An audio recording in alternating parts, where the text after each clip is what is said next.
நேரம் நல்ல நேரம் யூடியூப் சேனலுக்கு உங்களை அன்புடன் வரவேற்கின்றேன். 2025ஆம் ஆண்டுக்கான சனி பெயர்ச்சி பலன்கள் மேச ராசிக்கு எப்படி இருக்கும் வாங்க பார்க்கலாம். நம்ம சேனலில் உள்ள வீடியோவை ஃபஸ்ட் டைம் நீங்கள் பார்க்குறீங்க அப்படின்னா மறக்காமல் நம்ம சேனலை சப்ஸ்கிரைப் பண்ணி வச்சுக்கோங்க. இப்போ வாங்க வீடியோக்குள்ளே போகலாம்.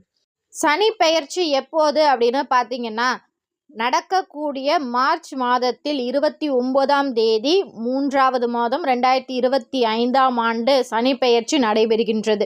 கும்ப ராசியிலிருந்து மீன ராசிக்கு பெயர்ச்சியாகிறார் சனி பகவான். 7.5 சனி அப்படிங்கிறது 3 கட்டமாக நம்ம கணிக்கப்படுவோம். அதில் முதல்ல விரயச்சனி, ஜென்மசனி, பாதசனி. இப்போ மேச ராசிக்கு விரயச்சனி வரப்போகின்றது. விரயச்சனி அப்படின்னோடனே பலருக்கும் ஒரு பயம் வரும். ஐயோ இவ்வளோ நாள் நம்ம ரொம்பவே சந்தோஷமாக இருந்தாங்க. ஏன்னா அவங்களுக்கு பாதச்சனி லாபச்சனியாகவே இருந்தது. தன்னுடைய சேமிப்புகள் கரையுமோ வேற ஏதாவது ஒரு பிரச்சனை வருமோ அப்படிங்கிற ஒரு பயம் மேச ராசிக்காரர்களுக்கு இருக்கு. ஷார்ட்ஸில் என்னால் இவ்வளோ தான் சொல்ல முடிஞ்சது. ஃபுல் வீடியோ லிங்க் கீழே உள்ள ப்ளே பட்டனில் இருக்குது. கட்டாயம் பாருங்கள், பயனுள்ளதாக இருக்கும்.